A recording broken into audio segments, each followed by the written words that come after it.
Welcome to the Exhorter podcast, where we aim to stir up love and good works through bite-sized biblical discussion. Today, we are here with Nate and Kyle, and Paul is not here. Paul is, he has a oldest daughter going to college, so he's spending time with her over the summer here and with the family. So he's getting a little break, and we're in the studio. But seriously, if he's not back next week, we're keeping to the Pirates code and leaving him behind. Yep. Although we do feel the absence of solid supervision, wisdom and supervision wisdom. Yes, he is missed, but we will trudge on. Kyle, you have our topic today. What are we going to be talking about? Yeah, I want to spend a little bit of time in Revelation chapter 2, specifically the first 7 verses, as we get a good look at the church in Ephesus. Now, of course, the book of Revelation begins with 7 short letters addressed to these 7 churches of Asia, and the first of which is Ephesus, and it's described as a church that has many good qualities, and Jesus gives them some compliments up front, most notably that they stand up against false teaching, and they resist and test those who claim to be apostles but are false apostles, and certain specific false teachings they oppose. So they get a very high passing grade when it comes to soundness and perseverance in the truth. However, when we get to verse 4, Jesus says, "Nevertheless, I have this against you, that you have left your first love." What does that look like to you guys? What would you imagine the church in Ephesus was like? How would you describe a church like Ephesus that is very doctrinally sound, but they've lost their first love? What does that mean? I think that it means going through the motions. I think that they're just going through the motions. Their heart isn't in it. They're doing it, well, because I think this is where I know this is the right thing to do, but I don't really care all that much. I'm doing it because it's right. Or it's what we've always done. Yeah. Because they're sound, but it's just not zealous. It's not full of zeal and love. So maybe it's missing that mark still. Well, and maybe they've settled into a comfortable routine as well, or a deep rut.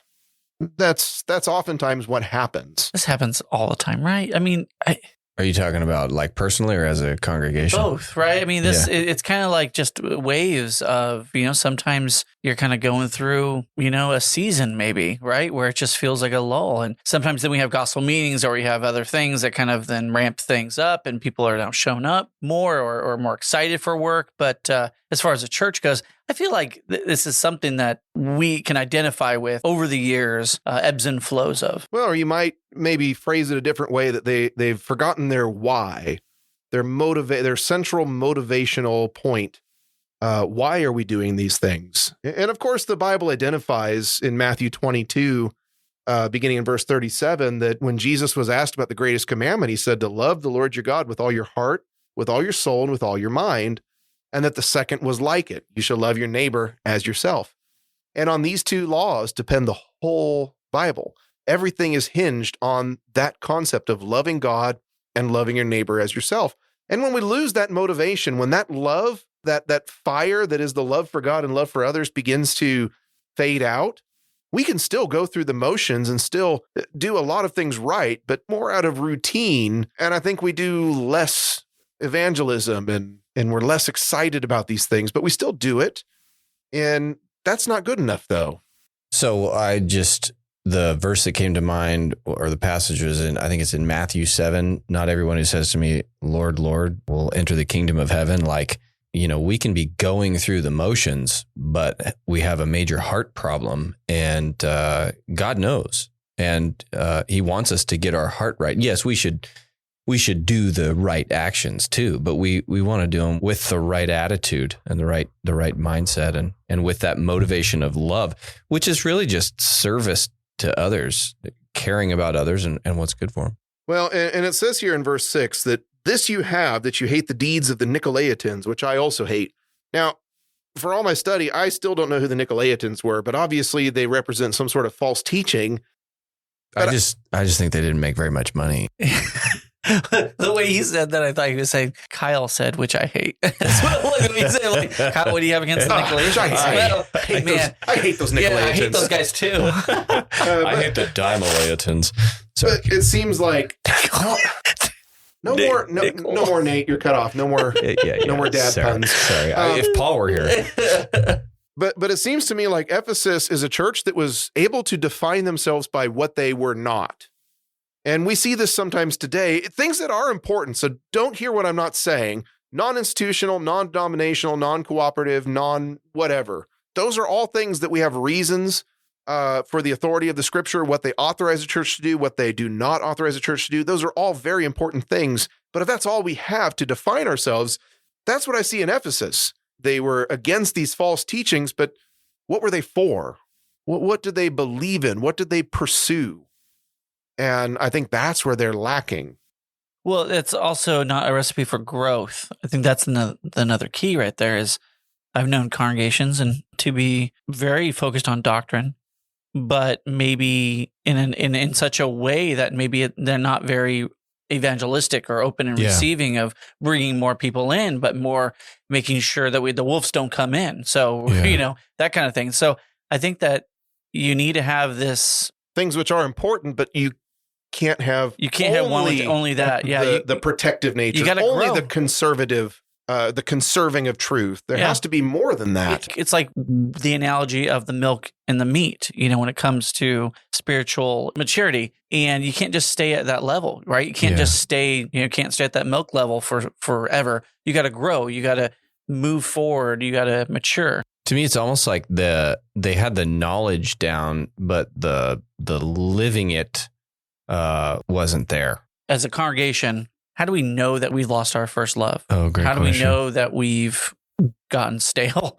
And then how do we fix that? I'm sure we'll get into some tips and some things for all aspects of our life, but how do we identify if you're in a congregation that is like and Ephesus? It starts on an individual level as well. Congregation is made up of individuals. So if on an individual scale, we are forgetting our first love, that fire is going out, it's going to be reflected in the congregation. But so it's a self-reflective thing. Am I that way? And then we're not wanting to judge everyone's level of zeal around here, but just as a congregation of people, it's kind of interesting to think about. I think one of the indicators maybe, and maybe not, but I think one of the indicators is the attendance number on the board. You got people who are showing up, and you have numbers that are going up. I think that is an indicator. I don't think that it's everything, but I think it is an indicator, which is why we record that information, because it indicates to us what might be happening. And as far as a church that is has not lost its first love, I think that those are the churches that are going to be growing. Yeah. Not a full indicator of, but definitely a contributing factor. Yeah, I think to it's that. just one. Baptisms, these kinds of things. Do we have Bible studies outside of worship times engaged and attended throughout the weeks? Are we inviting people? I think that evidence of a congregation losing its first love is when there is little beyond a Sunday morning gathering. That to me is an indication that your faith has become simply routine, a part of your weekly schedule. And it's easy to slip into this rut because I like the people at church. It's not a bad way to spend a Sunday afternoon, singing some songs and visiting with some of my good friends. And it's easy to walk away feeling positive and encouraged and feeling like, I spent the day correctly. I did my duty as a Christian. I went to church. I got credit for it. I stayed awake. I get extra credit. And now I just go about the week. This was just one thing in the middle of the week that is just part of my routine. But do I talk about God any of the rest of the week? On Monday at work, do I talk about God at home when I get home after work on Wednesday afternoon? Or am I studying for the Bible class that's coming up on Wednesday or Sunday? Am I participating in some of the studies that go on in people's homes during the week? Am I calling people during the week that were announced as being sick or having something come up in their lives where they need some encouragement or maybe even need some help? Am I going and helping people during the week? Am I talking to others about the Bible evangelistically? I think those are all the signs that you want to see. I mean, ultimately, it comes down to what's your motivation. Are you here out of duty, responsibility? I owe it to God. It's something I need to do. It's a box I need to check. Or is it as an overflow of love? So I have a twofold thing here. I'm going to be first as a deacon that does different things, like this podcast and other things, does work. Sometimes I need to make sure that I am not also going through the motions of just doing this work, but just being busy. Right? I'm just trying to get a bulletin out. Maybe I haven't even read it, right? Like I haven't even read the bulletin that week. I just try to format it and get it out. And so I kind of need to guard myself that I'm not also going through the motions. But then now let me be brash and obnoxious. I'm going to be that guy. John, you're already that I'm guy. Now you're just... I'm going to be obnoxious here and say, if you're the type that's invited to go to a brethren's house for an occasion, a social occasion, a lunch, or a singing or something, take advantage of those opportunities, please. There are so many people here and there that I've known over the years that no matter what you do to try to get them to have a connection outside of 9:30 a.m. to 11:30 a.m. and 5 p.m. to 6 p.m. on Sunday, any connection outside of that, there's been so many people I've tried to over the years develop a relationship with, and it's like they already have those relationships. Yeah. They don't need one. This is a routine part of their life. And like I said, I don't want to be obnoxious and call people out, but the reason is I want to have a relationship with you. Yeah. Like I want to have a friendship. Yeah.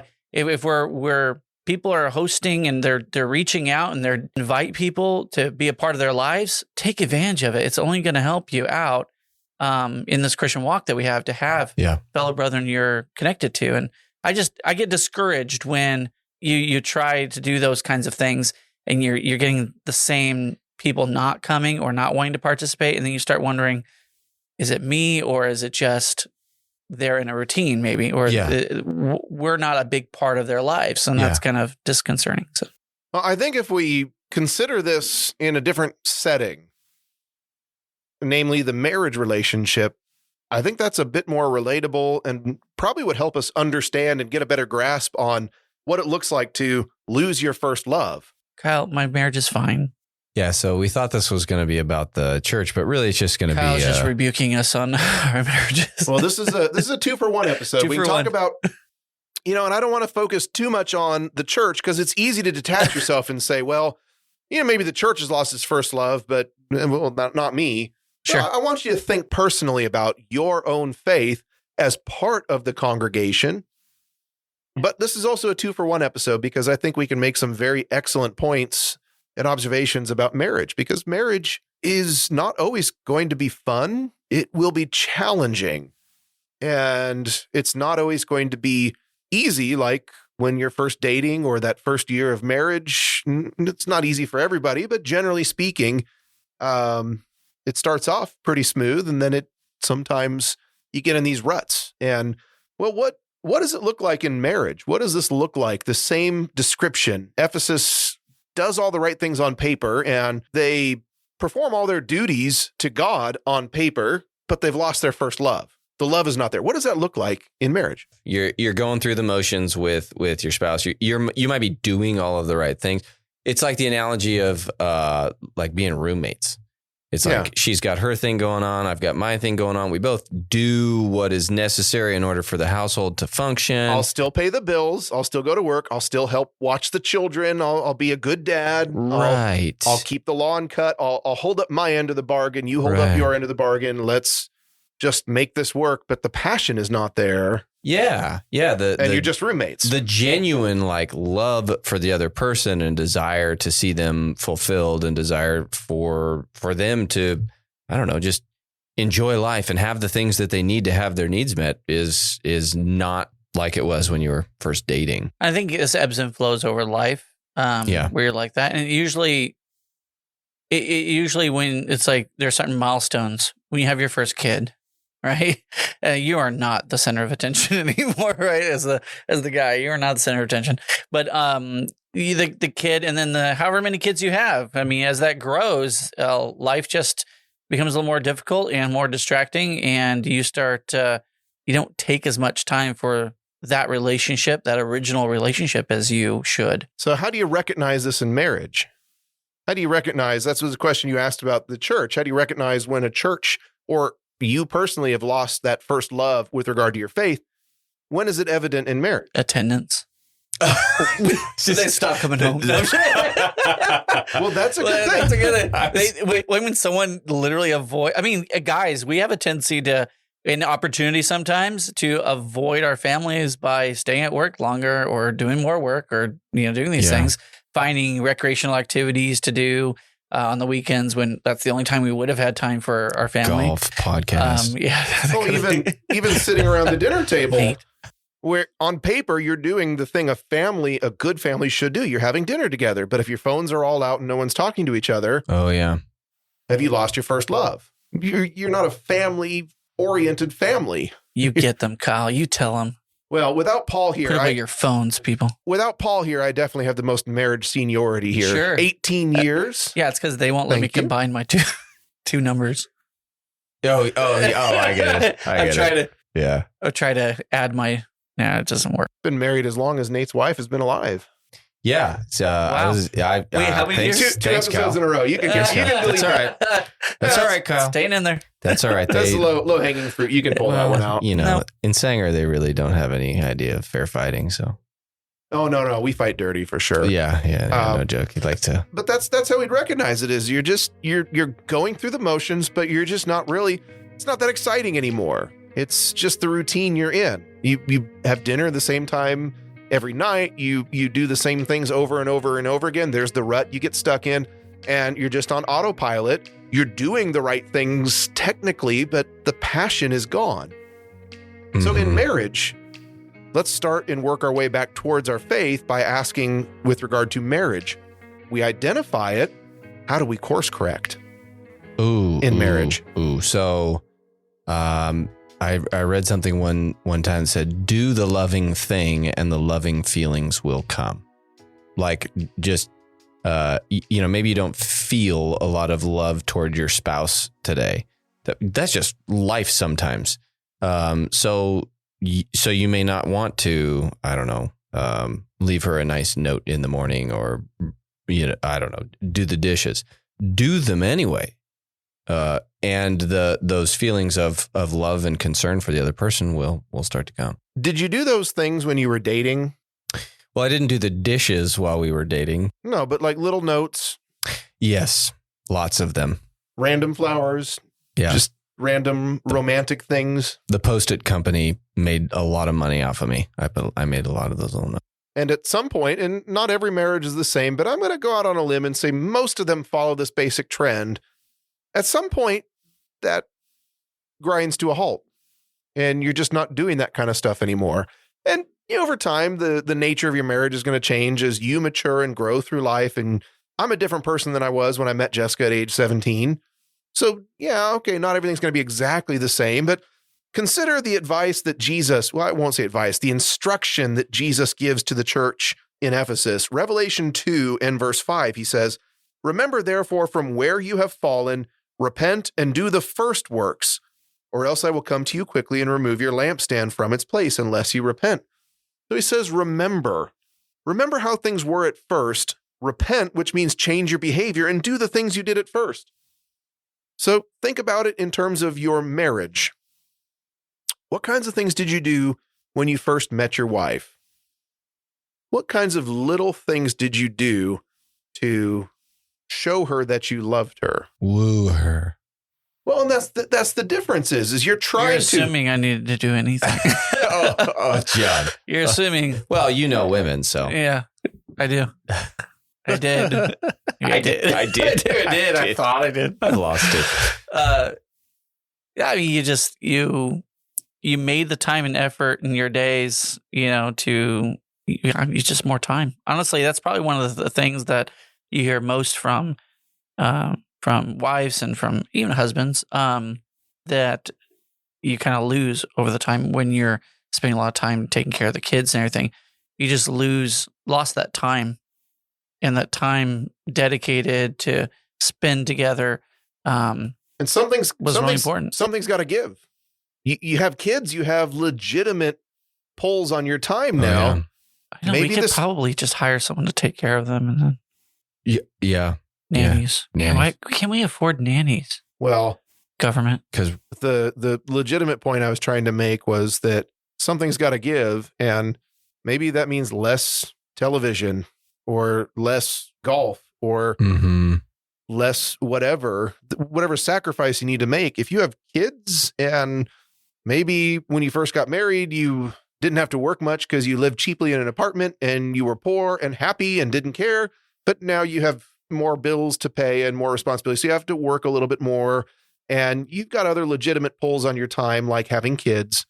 Something else has to go because you need to sit down and talk to your wife a little bit every day. Honestly, phones and media and everything can get the chopping block first. It's whenever we get chimed. I was walking around the building this morning and someone else's amount on your phone. What is it called? The weekly screen time popped up on theirs too. And they said, "Oh no." And I I remove that notification. I don't want to be reminded. But that's the thing is anytime we look at those things, we are astonished at how much time we've looked at our phone.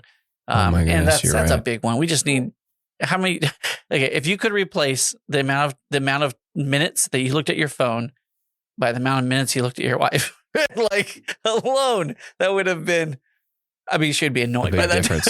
You're just staring at her all the time. But well, think about your mindset too. When you first met your wife before you were married, what was your mindset? You were trying to, as Nate pointed out earlier, wooing.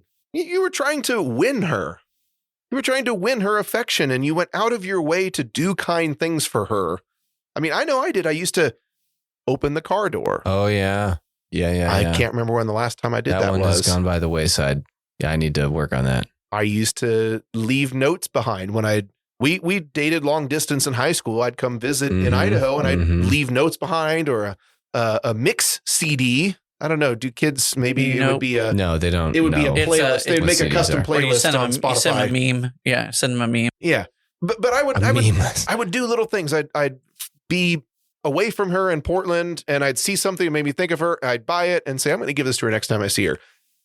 And she just loved little things like that. The most special thing ever is she surprised me in Oregon one time and I didn't know she was coming to visit. And the day before I went for a walk in my neighborhood and some kids left street chalk and I just wrote a big heart with a J and a K in it.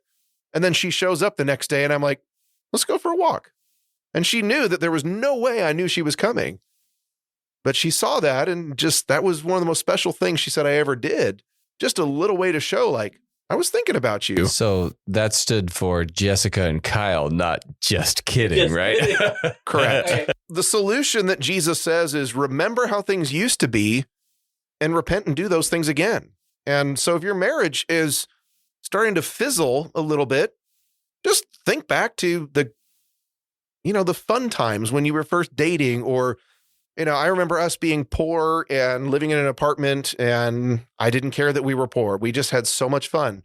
Just sit and watch a movie. We'd go for a walk somewhere. Any simple little thing was fun just because I liked being around her. We liked talking to each other. We liked spending time, getting to know each other. And it just we got busy with life. We had kids, we moved, we got jobs and more bills and it just kind of fades away. And things aren't going to be exactly like they were when you first met, but remember what that was like and do some of those things. Yeah. It takes effort, intentionality. Yes, it does, yeah. And I think your point was very well stated that what was the loving feeling? Woo? No, the loving feeling, do the loving thing, Oh, do the loving thing and the loving feeling will come. Yes, that one. Yeah. And that will woo her. So let's take this back to our faith. I think the same approach can apply if we recognize that we have lost our first love, if that fire for God is fading out. We understand how this works in marriage, and it just takes some effort and some intentionality. I think we can do the same things. What was it like when you were first baptized? What kinds of things did you do when you were first baptized? Well, I kind of thought that I would never be tempted again. I was wrong. No, some of the things that I did, I remember, so my faith after I was first baptized, it was very fickle. I was baptized, I believe, because I knew that it was the right thing to do, but I really didn't have a great understanding of what Christianity was all about. I just knew that it was about obeying what the Bible said. So I feel like I was more on the going through the motion side than having the right heart. Fast forward to your born again moment then. Oh, yes. So at that point, I remember I was in college, and I remember thinking I spent an hour a day at least on homework.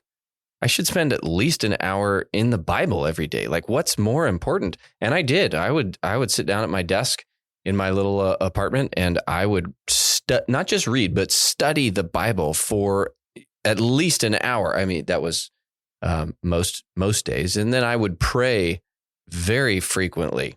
I would pray a lot. Well, that's just like when I first met Jessica, I wanted to learn more and more about her. I wanted to know everything about her. Yeah. And we talked and talked and talked. And there's your parallel to prayer. Yeah. We talked and talked and talked all the time on the phone. Sometimes we talk and like hours. And that's back when long distance calls were a thing. Oh, yeah. I think you're making a great point here. When I first was baptized, I wanted to learn everything in the Bible. I had a hunger and a thirst for it. Yeah. And I reached a point where I felt like I knew it all and just stopped trying. Yeah. But that's a foolish mistake. Well, I'm still surprised today at how much there is to know and learn. And I have these epiphany moments like, oh, wow, I had no idea that that's what that meant. And I've been a Christian for, 20 years. So I should keep talking. Was that a question? I 20 years? Well, another thing that I think characterized my born again newness in the faith kind of mentality was I wanted to grow. I wanted to learn to do more things. So in high school, I started learning how to preach a sermon. Mm-hmm. I would go, I'd skip class at school and go meet with the preacher at church and say, can you teach me how to outline and prepare a sermon? I want to do more. I want to learn to do things. And I started to learn a little bit of song leading, and I wanted to learn how to do this and learn how to do that. And eventually I found my role preaching every Sunday and teaching Bible class. And I stopped progressing as a song leader. And for those who are at the Church of Christ here in Clovis, we lost one of our truly great song leaders, Adam Kitt. He moved away. So I need to make that clear. We lost him, as in we lost another one to the East Coast. Oh, yeah.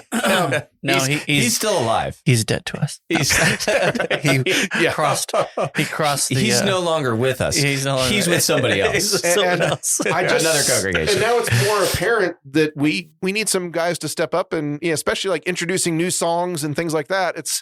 It's more apparent to me now that think about how much more confident of a song leader could I be had I kept pursuing that, but I got comfortable in my role as putting together sermons. I grew into that role and I stopped growing in other areas. And this was kind of a wake-up call for me. I need to get back to pushing myself to improve as a song leader and keep growing. That's how it was at first. I wanted to learn to do more things. One thing you mentioned about the prayers, there's this book called Fierce Marriage, and the authors created another couple books. And I haven't looked them. I mean, I looked through them a little bit, but there's one that's like 40 prayers for your husband, and there's another one, 40 prayers for your wife.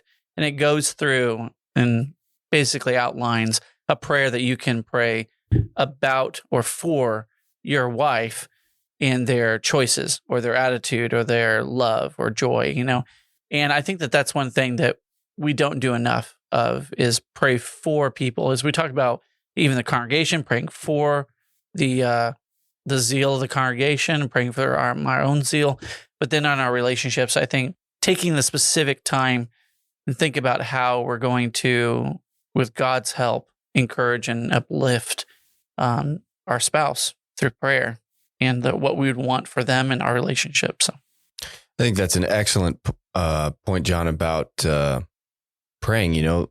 Kyle, you had mentioned the passage talks about you shall love the Lord your God with all your heart, mind, soul, and strength. This is the first and most important commandment, and then you shall love your neighbor as yourself.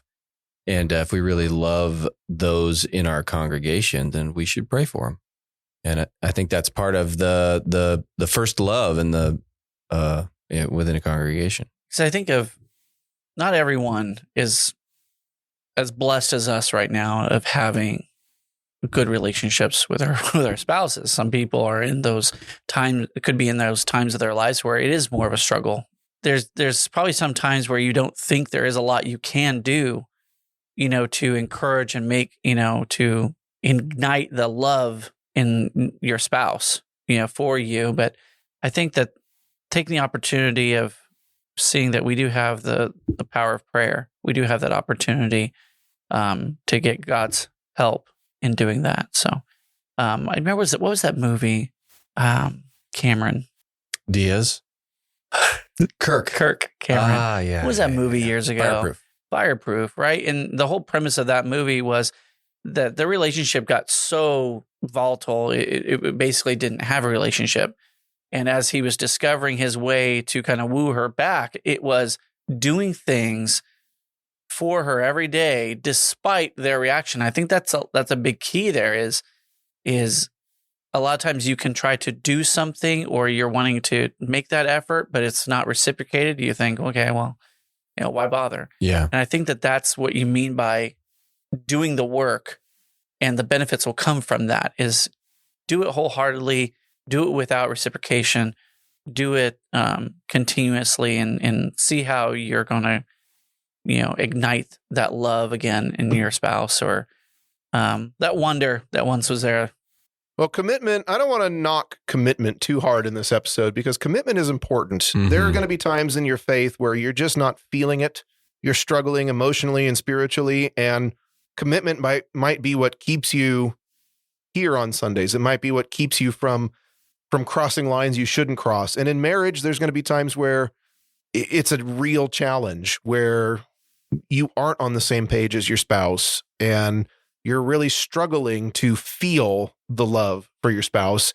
And it is commitment that will carry you through those times.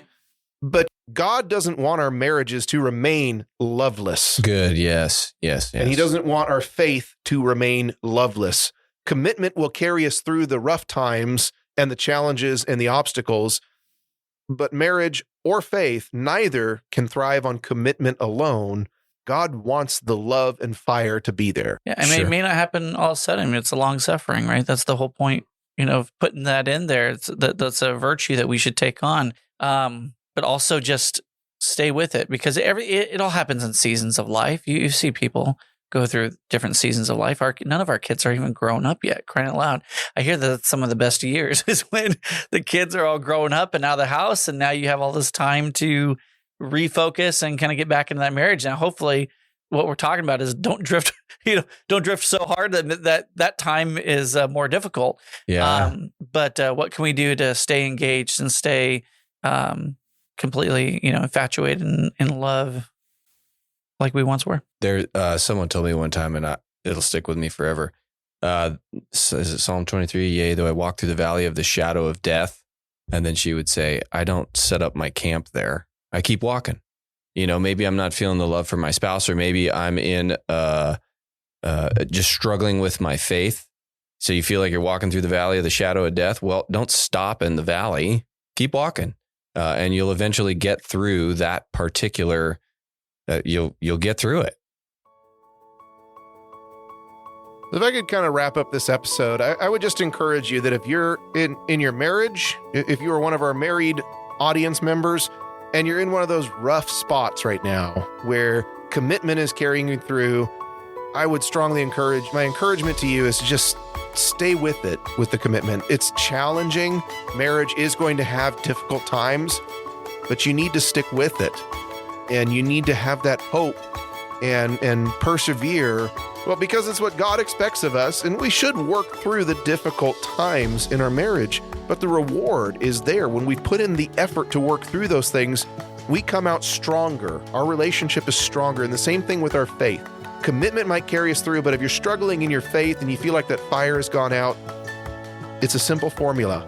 It takes effort and intentionality, but think back to how things were when you first started and do those things again with renewed commitment.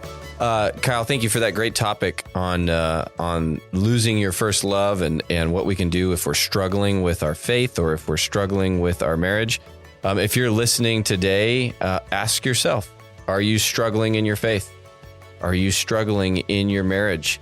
We want to encourage you to go back to the things that you did at first. in those relationships, in your relationship with God and your relationship with your spouse. And if we can help with that, reach out, and we would love to help. And if you found value in this episode, please share it with others. And if you can, like and subscribe. Thank you for listening.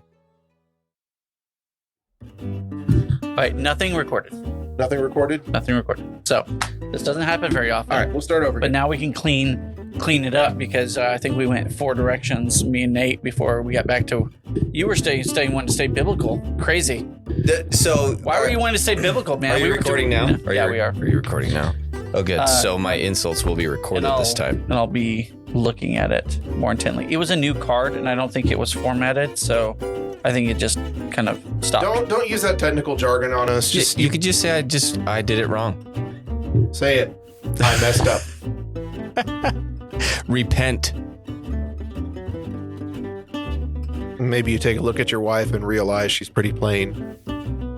Where are you going with that? Walk through the valley of the shadow where I harvest my grain. Oh, Weird Al. Weird Al. Weird Al. Delete. Well, delete.